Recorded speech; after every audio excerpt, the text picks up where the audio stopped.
Raghunath, are you ready for this? What? The wisdom of the sages trainings that are going on.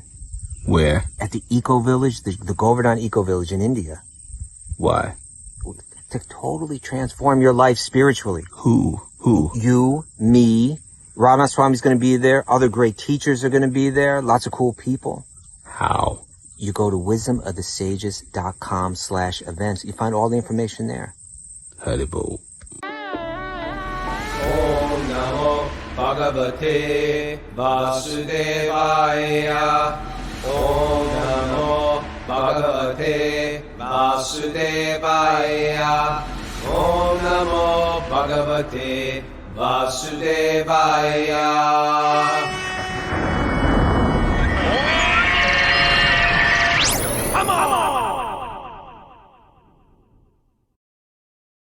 Live from Super Soul Farm, this is Wisdom of the Sages, a daily yoga podcast with your host, Raghunath, and co-host, senior educator at the Bhakti Center in New York, Ghost Dubadas.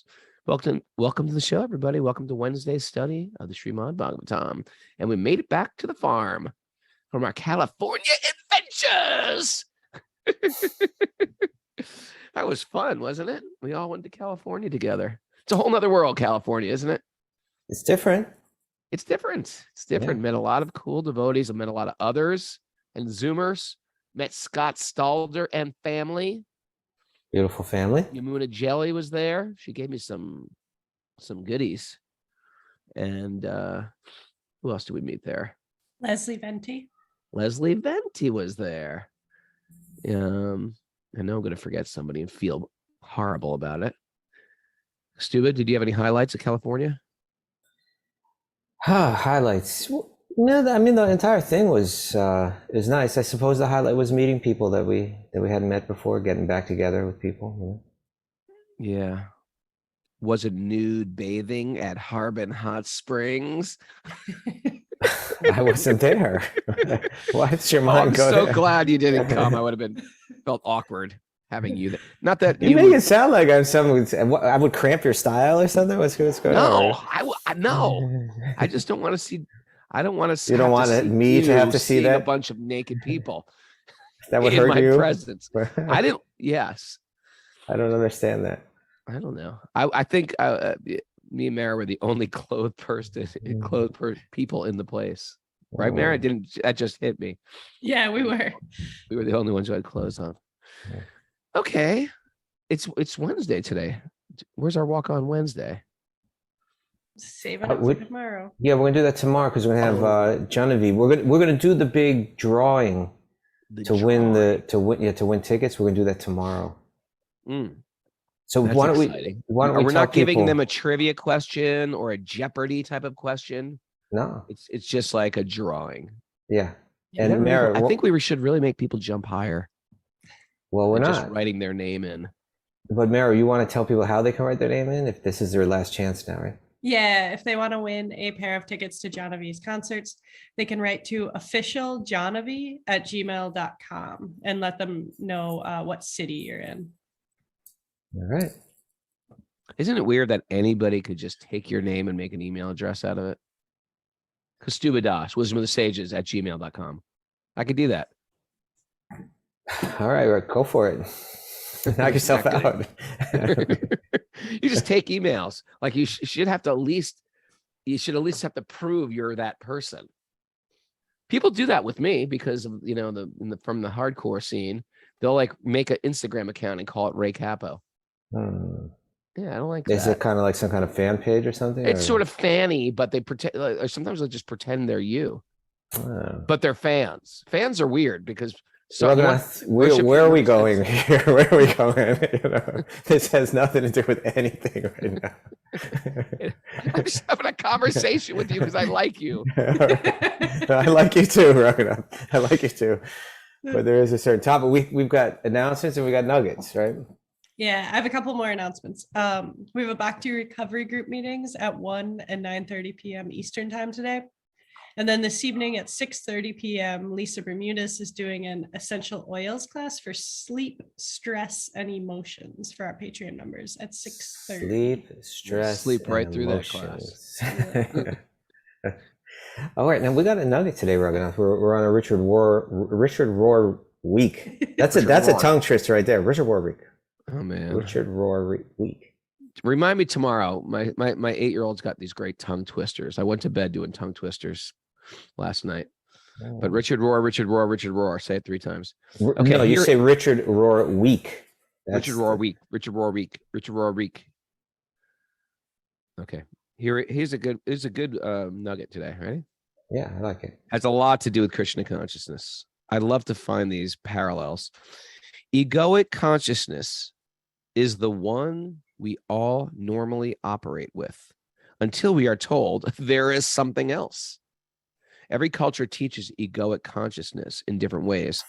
At that level, it is all about me, my preferences, my choices, my needs, my group, my desires, and me and my group as the central reference point. This is great. It's called the Public Image. Remember that band, Public Image Limited? I do. Right. It was a great name, I thought, because this is sort of what we're trying to manage. That's sort of my takeaway from this. Like, we have a public persona, a public image. We do this really happens in religious institutions as well as the world in general, but you can have a public image and then you can have your authentic image. To really practice bhakti, we need to get to the authentic image, the genuine image, the sincere image. But we've created layers and layers of costume. It's not one costume; it's layers of costumes that we continually to wear. So I think a big. This is an important point, because even as devotees, we can wear these costumes and like miss out on some essential identity stuff. We end up managing our images. Ever think of it like that? We just manage our images. We don't really deal with what's going on. We manage our images, and then we become imaginary. We're not real. What do you get when you hear this verse? Are you on the same wavelength with me? I suppose similar, but and certainly that's part of it. In other words, he's talking about, he says egoic consciousness, right? So we're talking about like our mode of thinking. Mm-hmm. And what you're describing is kind of like, sounds to me like it's like 2 layers in. In other words, I have my egoic consciousness, and then I'm also trying to present something that's still more false, and trying to preserve that and present it to people. But right. It could be a second costume. That's like a second costume, right? But I think he's talking about the costume that we're not even conscious that we're presenting. Right. Like, proud to be like, is this what you're thinking? Like, proud to be Irish. We're Irish. Hey, we're Irish. Well, that's where he says my group, me and my group, right? But he's saying even more simply than that. He says every culture is teaching this in different ways. Well, that's what made me think of the Irish thing. What do you mean? Every culture is teaching it. Yeah, sure. And he says, at this level, it's all about me. This to me, this is the key to this statement. It's in the last phrase that he uses. At this level, it's all about me, my preferences, my choices, my needs, my desires, and me and my group as and then this is it, central reference point, right? In other words, when I see the world, I see myself, maybe my group if it's a little bit extended, right? My desires as being the central reference point. The world is revolving around me and my desires. And he's saying that that's the typical consciousness that we'll have, and culture will steer us that way until we are told there's something else, right? It really, that gets to like hearing, like like in the Bhakti Yoga culture, the idea is that through hearing, you can see the world in a different way. And if not, you're kind of like beyond prone. It's kind of like it would be very difficult to operate any other way. But what these texts are saying is that when we see the world with ourself and our desires as a central reference point, we suffer. It's actually because it's not truth. It's kind of like if I were a plant and I were a leaf on that plant and I said, I need water, pour water on me. I'm the center here, right? No, it's got to go on the root. I like that. I like right? that. Yeah, you got to have the right central reference point. Mm-hmm. And so there's something that there's this very subtle, when you get into yoga philosophy, it goes into a lot of detail about this, that there's this very subtle element, influence operating within the universe. It's operating within our own body, and it's kind of rooting our awareness to the body and causing ourself, the soul, to identify with the body, which is it seems the most completely natural thing, but actually it's the most completely false thing, right? That I'm momentarily passing through this little body. It's deteriorating as I'm in it, and I think that this is me. It's deteriorating. It's nice to think of it like that. Think of your body like that. It's deteriorating while I'm in it. Yeah. So anyway, that creates an imbalance. That creates, and it creates. Prabhupada, he used this phrase, that an imbalance of values in life, right? When he was speaking, like what his purpose was, what the purpose of the International Society for Krishna Consciousness, says he designed it. He said its very first purpose was to teach spiritual knowledge to society at large and to educate people in the techniques of spiritual life in order to check the imbalance of values in life and achieve real unity and peace. So that's where it says here that this is the way you think until we were told there's something else. Prabhupada was kind of just saying, like, we need to tell you there's something else. You're not that body. You're the spark of spiritual energy. We all are. And it's on that. And when we have that as a central reference point, the source of that, where it all stems from, then we actually achieve peace, because everything's revolving around the same center. I think it's also important to notice that there are differences. There are like tribal differences. We can't wipe that out. I don't think I want to wipe it out. I like you go to Ireland. There's Irish culture there, or Italy. There's like that dancing culture they do with where they don't move their body except under the knees. Like everything is under the knees, right? How do they do that? I don't know. I've been watching a lot of dancing on Instagram lately. I just follow dancers. I don't know. I can't dance myself, but all right. Anyway, I'm just, my favorite is what's it called, Mara? Clog dancing? Yeah, J Creek clogging. J Creek clogging. Everybody should follow. Put Zebras, I think his name is. Zebra. Put him on the board, Mara. Yeah. He's one of my favorites. But I've been following anyway, my point is there's different cultures around the world. And I think it's a great thing that there are differences, but, and they're part of our partial truth. They're part of who we are. I'm going to tell you, New Yorker guy, that's who I am, but there's a deeper me. And I think this is the me, what we're looking for. It's okay to feel connected to a tribe or a culture or a place and appreciate the differences. But ultimately, we're not that. We're something so much more deeper. And this big, deeper me is the me that connects all of us together. And I think sometimes in the way of sort of getting caught up in tribes, we get, one tribe gets prouder than another, one tribe gets more dominating the other. And then we say, well, we're going to extinguish all tribes. We're just all the same. And that's just not true.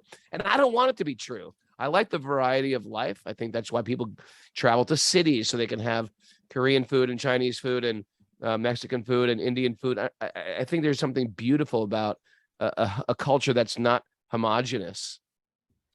But we are all connected in a spiritual level. And I think that's like an important, when it comes right down to our genuine identity. What are the roots, Kostub? Yeah, I mean, we can be conscious and as you're saying, even appreciate differences, whether they're cultural differences or physical differences or whatever it might be. That's no problem, right? Like if we, a central verse in Bhagavad Gita that people will discuss in this, in this arena is that Vidyavanaya Sampane, Brahme Gavihastani. Pandita Samadarshana, man. Yeah, that the learned person, whether they're looking at different types of people or even different species, they're recognizing something similar. So they're recognizing the external differences too, right? Yeah. Yeah. But they're seeing beyond that. So we're operating on two levels of awareness, right? We recognize, it's not that we have to ignore, it's not that we have to eliminate Yeah, that's not the point. The point isn't to artificially try to eliminate any kind of differences between us. That'll never work anyway. That's just like that's actually getting more absorbed in it. It's like that's actually trying to eliminate the differences is getting more absorbed in the differences than just like observing them. Exactly. That's what we're going through right now in culture. We're trying to eliminate the differences, and there is. You can't find even playing field on a material platform. It's okay that there's different facets of culture you won't jive with either, too. That's okay, too. But on the deeper level, there's a dignity and a respect we give to all people. Yeah. And the people that are more subtle, right? They can find the essence in all of them. They can find the similarities, that cross cultures. But ultimately what they're looking for is that spiritual unity that lies underneath it all. Like that's where the real important stuff is. That's that timeless arena. That's that spiritual arena. And if we can recognize, if you're from another culture, from another sex or gender, even from another species, and I can see that, then there's a unity, right? Then there's something. Then there's actually that's the truth. We can recognize the temporary truth in one sense. In one sense, we call that untruth, right? Like anything that's subject to change is in one sense untrue. We can recognize that temporarily it's here, but it'll be gone. It's a phantasmagoria. The differences between you and I that exist right now on the external level will disappear very quickly, right? And then and then both of us will find ourselves in other circumstances, and there'll be other set of differences. Will we focus on the differences again? And then we'll pass through, other bodies, and maybe I'm where you were and you're where I am now, Maybe I'm a woman next life and someone else is a woman now is a man next life. And then we're looking at each other, on opposite ends. Maybe I'm black and you're white, I'm, we're different. It's always shifting. I mean, we see it in this lifetime, how people radically change. Yeah. They change their body, they change their form, they change their gender, change their gender preference, change it. People are just changing anyway in this life. What to speak of next life? Yeah. So in a sense, that's untrue because it's just true for a moment and then it's gone.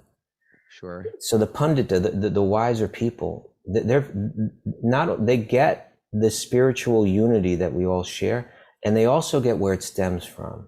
They also get that central reference point that we are all connected to. And that's something that doesn't change. It never changes. That we're all connected to that divine root, which is the source of all existence. And through that, we can develop the right values. And through that, we can achieve real unity and peace. And that comes through spiritual knowledge. And that's why we read Bhagavatam every day. Bhagavatam every day. There you go. All right. That was a good way to start my morning. Hey, anyway, I'll skip it. All right, it's Big Squirrel. No, it wasn't squirrel. It was it had something to do with what you were talking about when you were talking about it, but we sort of shifted away. Well, no, go ahead, share it if you want. I was trying to wrap it up there. It's a piece of, it's a piece of Vedic knowledge, and maybe you can correct me if I got this wrong. The Kanishta, the Madhyam, and the Uttama.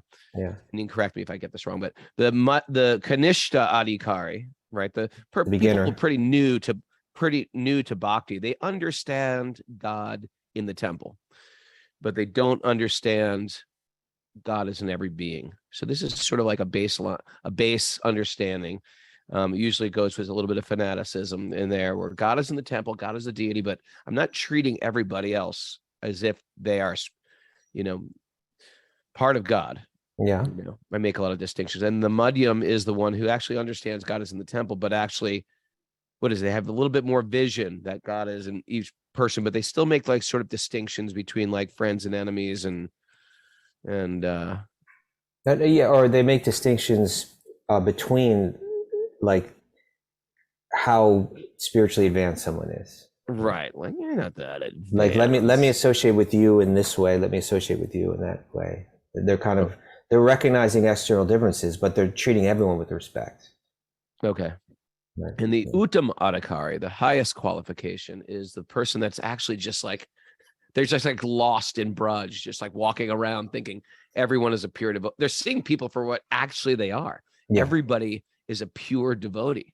Even if they're not acting that way, they see them as what they actually are. What like an incredible vision.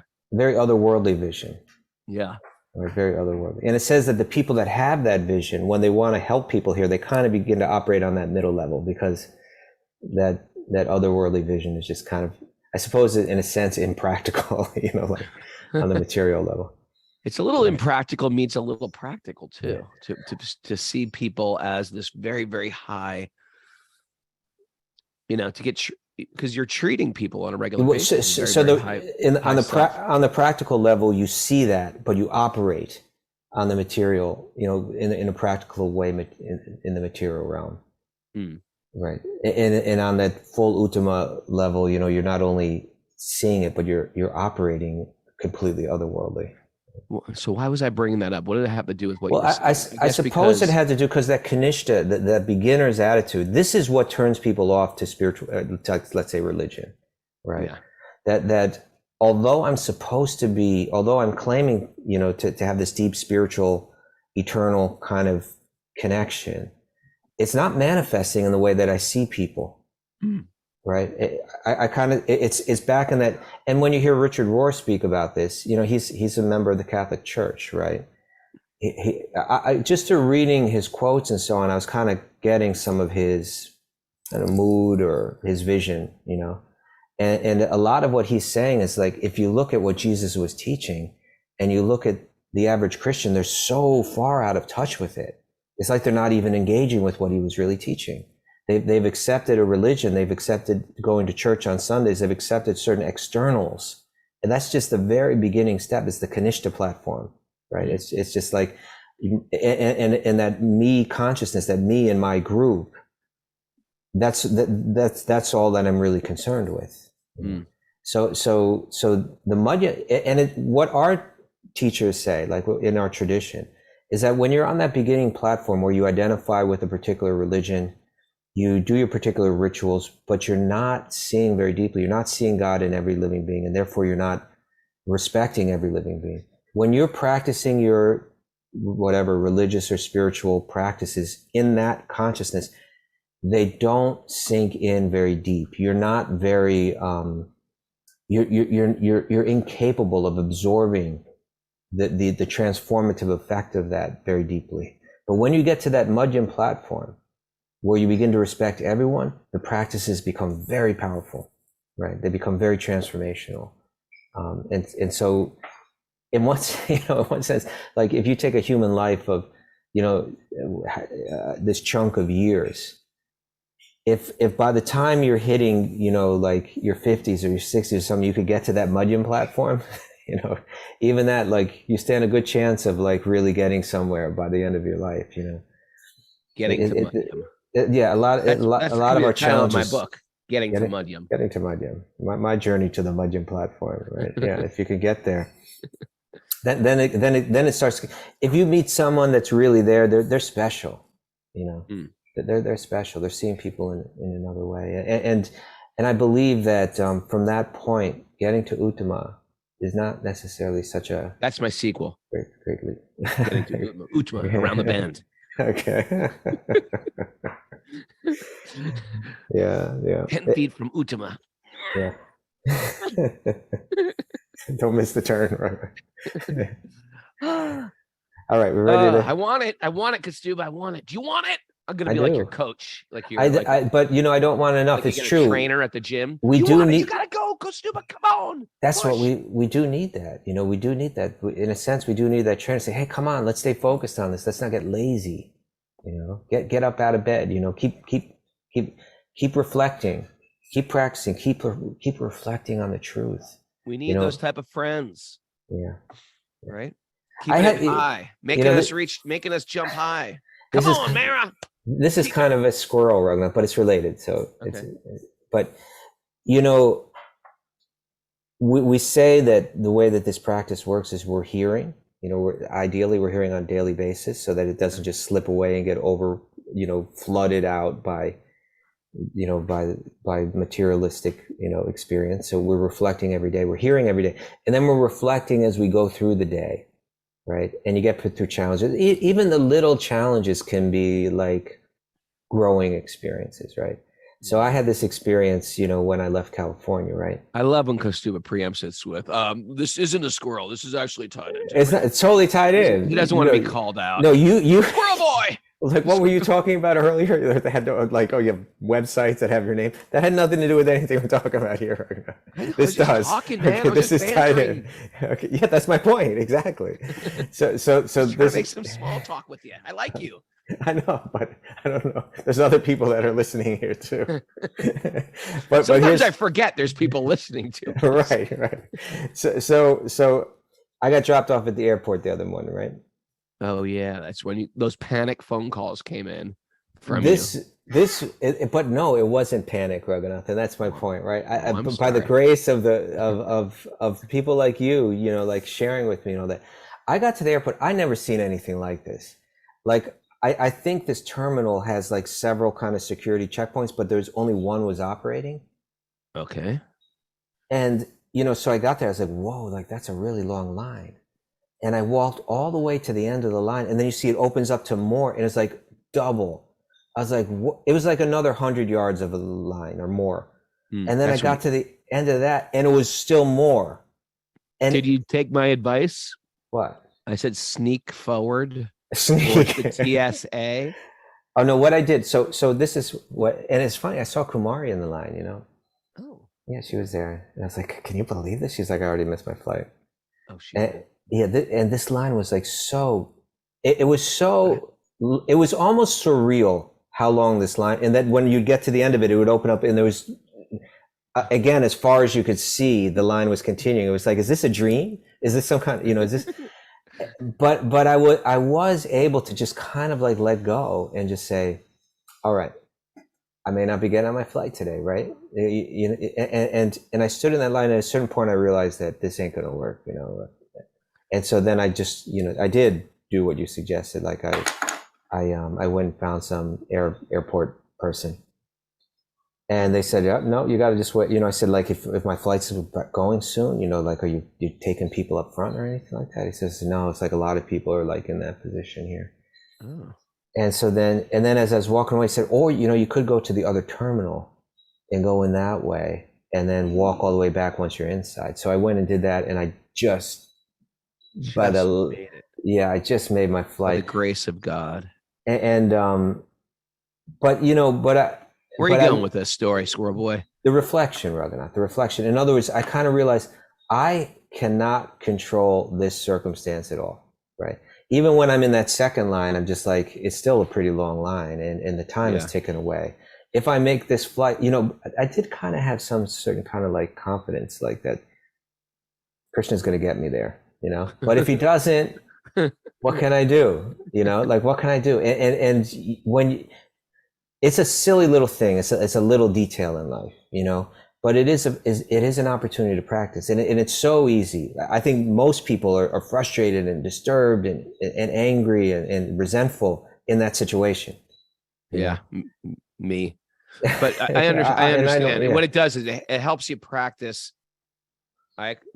acceptance, and thus and the fruit of that is it relieves your mind of anxiety. Doesn't mean you're not going to go to the other terminal. It just relieves you of that anxiety that you go through in those transition stages, like I'm going here to there.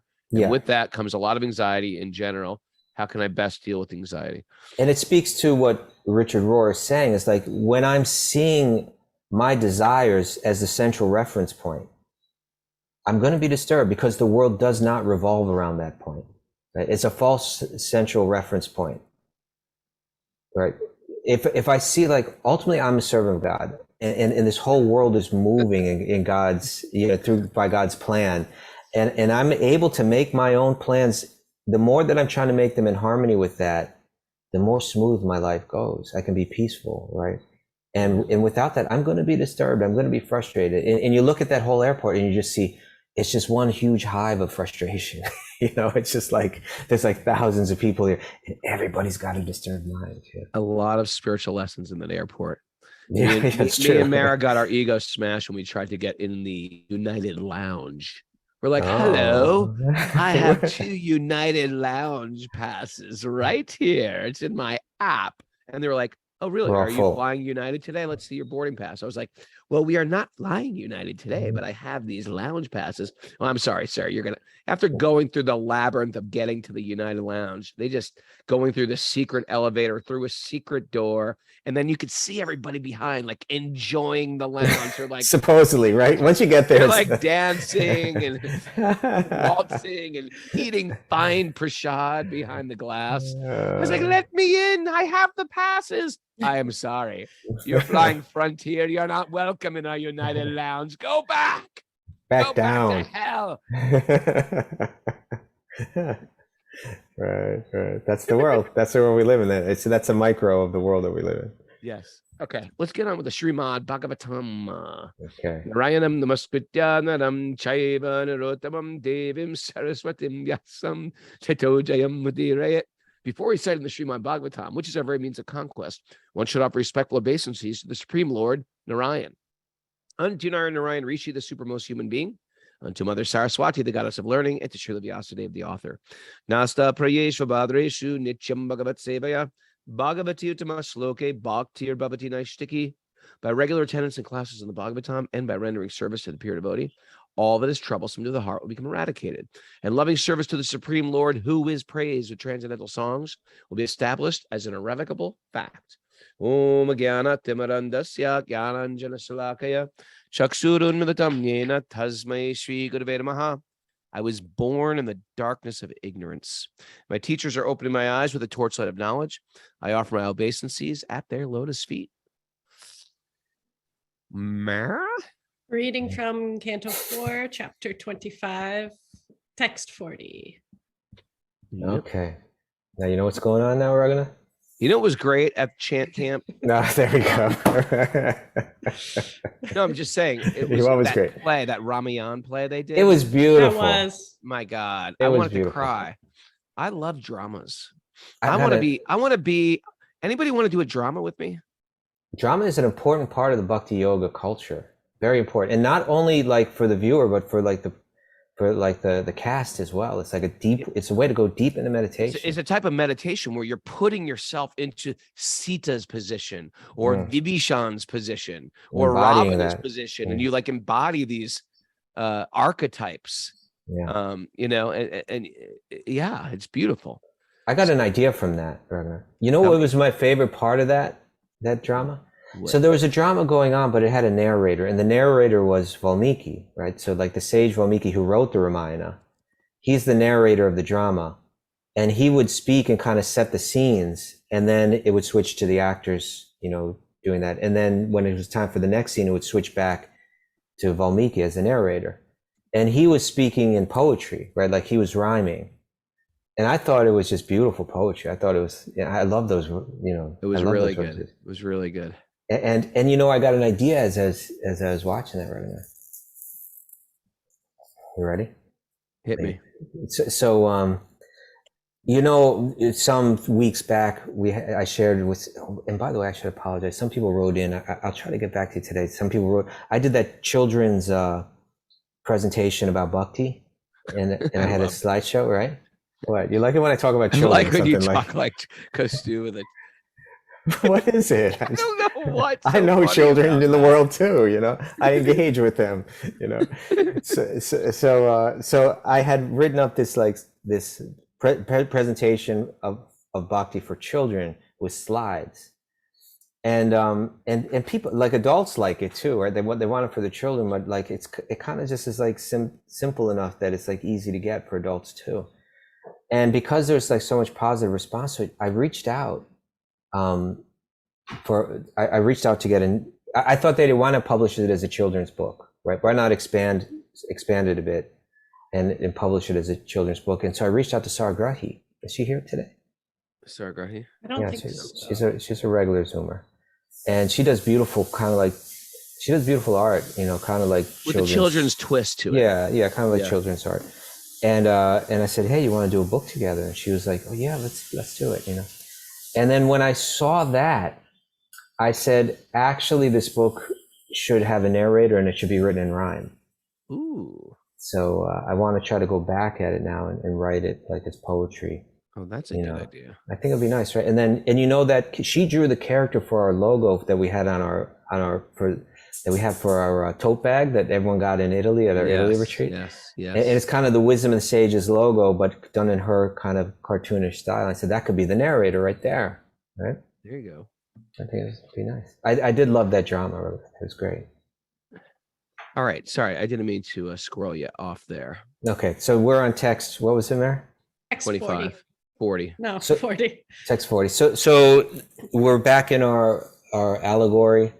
The woman which represents the mind, the king Puranjana, who represents the soul within the body. For a brief moment, he was engaging with his intellect in an effort to understand life and what it's all about. But the intellect had no answers, and now he's associating with the intellect for the purpose of like material enjoyment. And now the mind is speaking back to him, and he's falling deep into the seduction of materialism. Mm-hmm. And the woman continued, right? And the woman is his mind, right? Yeah, specifically, it means the buddhi, or the reasoning capacity within the mind. Okay. According to authorities, the householder life is pleasing not only to oneself, but to all the forefathers, demigods, great sages, saintly persons, and everyone else. A householder life is thus beneficial. Trying to sell him on household. Yeah, like get into material comforts, get into sexuality, get into the comforts of home and having make your little world of enjoyment. This is where you're going to find happiness. Get comfortable. Get comfortable. Make yourself a cup of tea. Okay. Oh, my dear hero. Who in the world will not accept a husband like you? You are so famous, so magnanimous, so beautiful, and so easily gotten. All right. So, he's getting a little flattered here, right? And he's falling right into it. 42. O mighty armed one, who in this world will not be attracted by your arms, which are just like the bodies of serpents? Is that a thing for women to be attracted to men's arms? Sure. Why not? Mara? Yeah, Arms? they're important. Like skinny old arms aren't attractive. Actually, you relieve the distress of husbandless women like us by your attractive smile and your aggressive mercy. What does that mean? We think that you are traveling on the surface of the earth just to benefit us only. Okay, this is interesting though, right? This is interesting. It's like we think that you're traveling on the surface of the earth just to benefit us only. We were just hearing from Richard Rohr, right? Where you going? That's what you drop. What are you Sorry doing? about that. Okay. No, so listen to what she just said, right? It's the mind. We're talking about the mind connecting with the self here, but it's saying we think that you're traveling on the surface of this earth just to benefit us only. It's this egoic consciousness that Richard Rohr was speaking about. That we see everything in the context of the enjoyment of our senses. That becomes the central reference point, rather than in the context of the source that it stems from. Right? In other words, I'm looking at the world in terms of how it relates to my desires. I'm looking at the world in the context of my separate enjoyment. So she's speaking about separation here, right? We think you are traveling on the surface of the earth just to benefit us only, right? Like you exist for my pleasure. Let's connect now, because my central reference point is my pleasure. Apparently, you appear to fit into that. You fit well into that context. So let's connect, right? That's Richard Rohr is saying, until someone comes and tells us that there's a different reality, we're kind of stuck there, right? And that's more or less animal consciousness, right? Human consciousness means we're supposed to be able to see something beyond that. We're supposed to be able to step back, observe nature, observe our own minds, understand that I am something separate from the body and the mind. Recognize that the world is not revolving around me. I step into that airport. If I'm thinking that airport's revolving around me, likely I'm going to end up very frustrated, right? If I want to walk into the United Lounge, I think it's all supposed to, that it exists just to benefit me, right? Then the moment that I realize that the moment that it's revealed that it's not revolving around my personal desires, I feel pain, I feel suffering. Right? Was it painful, Ragnar? It was painful because I Was was it more- already attached. I'm already in, practically in the door. I got the things on my app that says I can go in. They're like, "You're not welcome in our elite club." Now, was it purely the comforts that you were denied, or was there an egoic kind of like, I'm not good enough to walk through the door? Was that part of it too? It definitely triggered my self-loathing. Right. I'm not worth it. I'm not worth it to be in the elite United club. It hurt. It hurt, Raghunath, right? It did. It gave me a lot of realizations. Yeah. We'd also spent some time planning which time of Raghu's travel he was going to use his one lounge pass. We were like, this is it. This is our one chance, our opportunity. Let's go to the lounge. And then we were denied. That was Krishna's special mercy on you both, right? It was like, hey. Well, there was 1 year I had gold status and I was going in every lounge. I've never been in one of those lounges. Never once. Yeah. It's good if you have kids. It really helps. Oh. But now I'm back down to like the plebeian, pathetic traveler where I'm like laying on 3 benches and some guy's like, "Hey, get up. I want a seat." No, I was here first. Sleeping on the floor, using my book bag as a pillow. Kind of people meandering around you. Walking around me, fighting over where, let me plug in my phone. No, I'm gonna plug in your phone. Okay, now this continues. Let's read text 43 here. Yeah. Okay, the great sage Narada continued. My dear king, those two, the man and the woman, supporting one another through mutual understanding, entered that city and enjoyed life for 100 years. This is it. This is the analogy. The analogy continues. Entering the city, entering the body consciousness, trying pathetically and desperately to enjoy material sense gratification. Yeah. And note here, right? The two have struck a deal here, right? The great, with the king, my dear king, those two, the man and the woman, supporting one another through mutual understanding. What is the mutual understanding? You satisfy my senses, right? And the other one is looking at the other one saying, you satisfy my senses. It appears that this is going to work, right? Sure. Each one has a different central reference point. My central reference point is my own desires being fulfilled. Your central reference point is your material desires being performed. And when two people strike this kind of deal, thinking that the other exists to satisfy me, right? We're setting up for a conflict, right? There's got to be something deeper if these two are going to remain united, right? And that gets back to our Hallmark card, right? Oh, yes. Which is postulate number 1. I don't think we have a postulate for that. Walking hand in hand towards divinity. Exactly, right? Like this is a formula that works. The central reference point is changed in that, right? If it's like, whether it be a man and a woman, or a marriage like this. This is the best. It's the best marital or love or relationship advice you can give someone. Yeah. Don't possess them. Don't try to own them. Don't try to let them complete you. You together walking hand in hand towards divinity. Towards divinity. Draconian.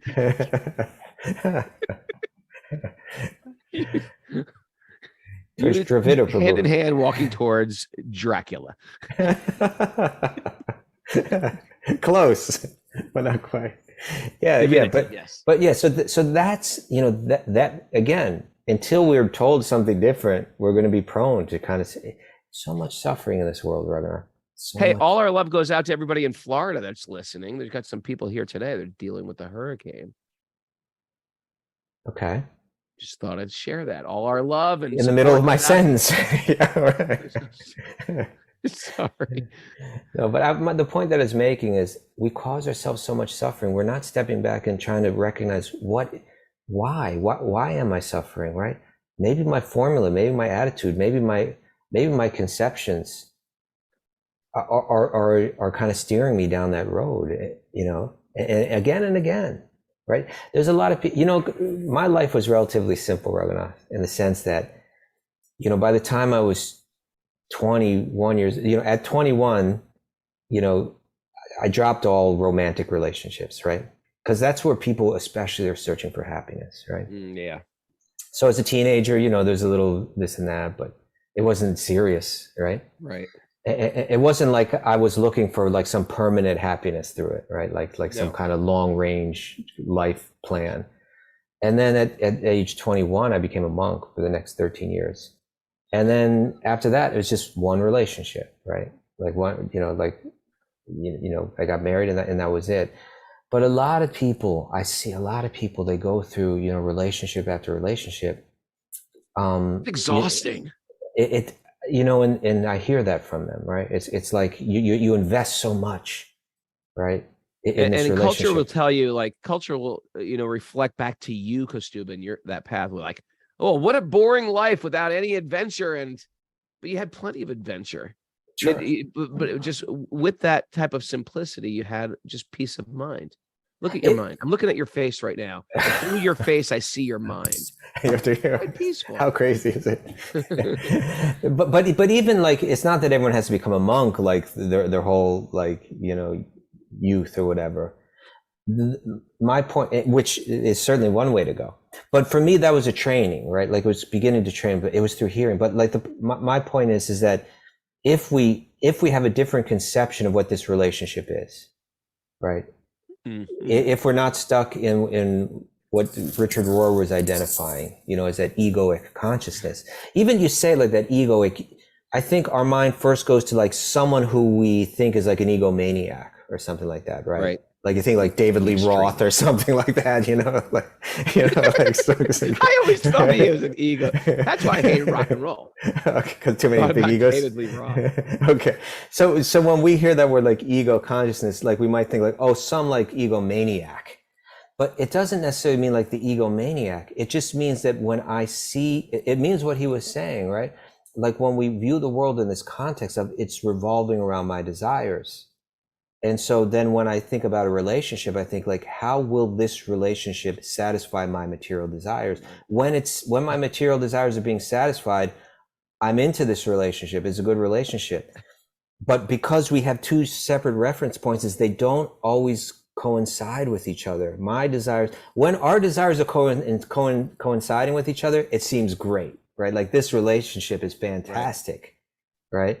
But the moment that they're no longer coinciding with each other, there's tension. And that tension can build and build and build until we're like, this relationship doesn't work anymore. Mm-hmm. Right? It's not working because my desires aren't being, but if you can go into it with a completely different conception, it's not that you're meant to work for my desires and I'm meant to work for your desires. And we have we need one central reference point. And that's that divinity, that the source that we all stem from. Let's walk together that way. Maybe sometimes my material desires aren't exactly being fulfilled, and maybe sometimes yours aren't either, but we're helping each other keep moving in the right direction. There'll be if two people can do that together, there comes a genuine appreciation for each other, right? Like, a genuine gratitude towards each other. That's couples counseling. So that's thank you. But that's real. Whether it's a couple counseling, whether it's friendship counseling, whether it's like within the workplace. You wear all those hats, sir. I don't know. Can you give me friendship counseling, sure? I think I need to give you a little workplace counseling. I can give you David Lee Roth counseling. Can you? So in any case, here, these are all clues. Each one of these verses is full of clues, those two supporting one another through mutual understanding entered the city, right? They entered the city and they enjoyed life, together. It's this verse is working both on the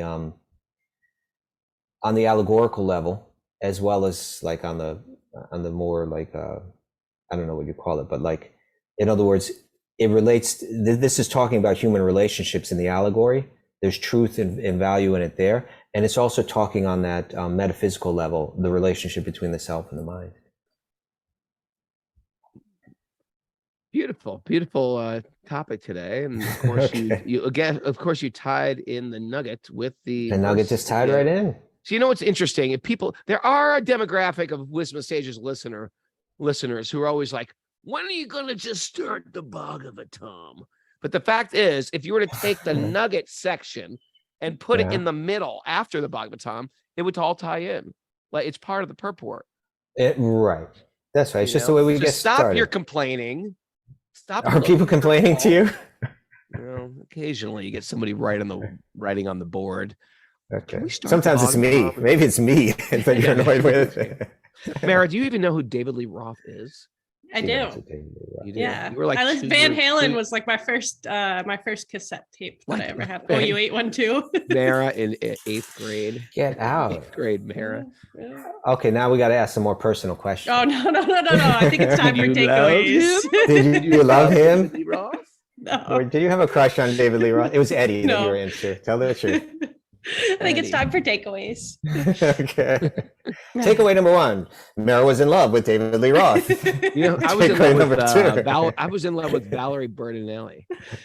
She was in love with. She married Eddie Van Halen, right? Eddie Van Halen, yeah. She was America's sweetheart there for a while, wasn't she? She was. She really was.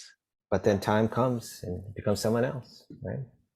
Well, she's still a nice person. I'm not saying she's not a nice person.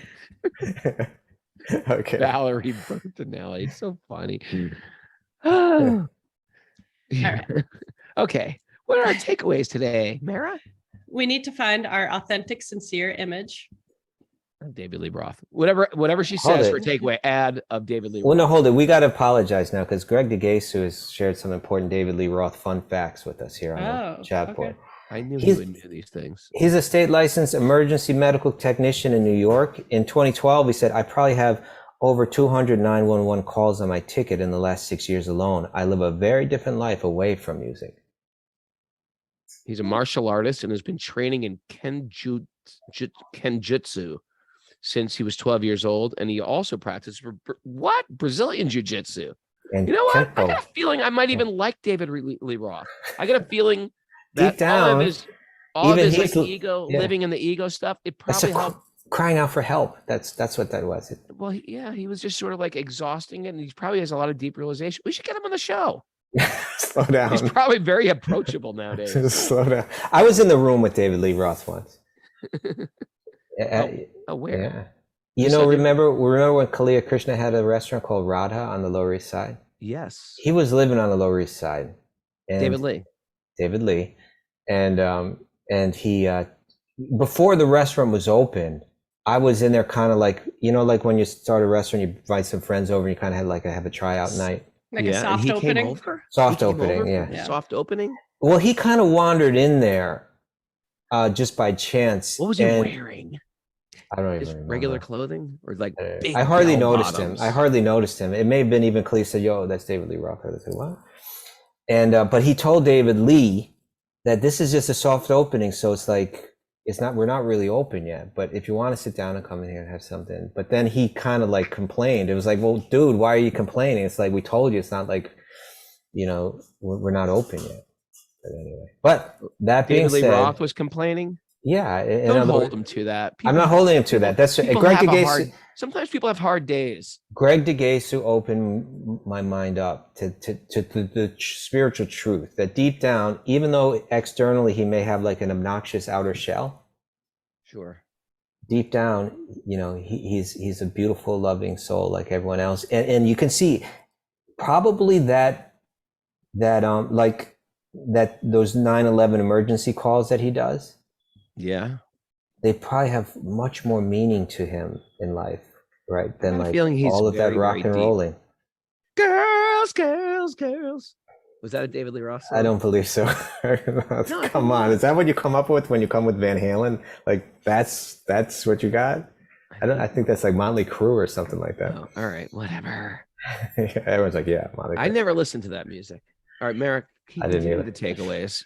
Kostuba's leading us astray. Through hearing, you can see the world in another way. What's that? Through hearing, you can, You can see the world in another in way. another way. Oh, interesting. Nice play on words.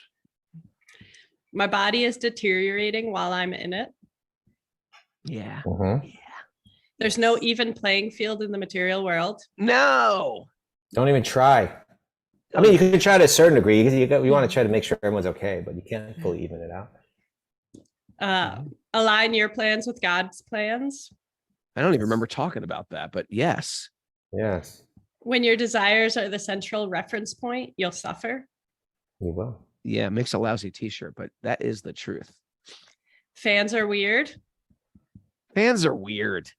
And you're not this body, you're not this mind, you're not David Lee Roth. I made that one up. And Mara had a crush on David Lee Roth. Tell the truth. Yeah, that was it. She was like in private school in her locker, pictures of him doing the big leg split jump with his arms out holding the mic. I remember. Very low cut Evil Knievel type of No, that's not all he would wear, Ruganath.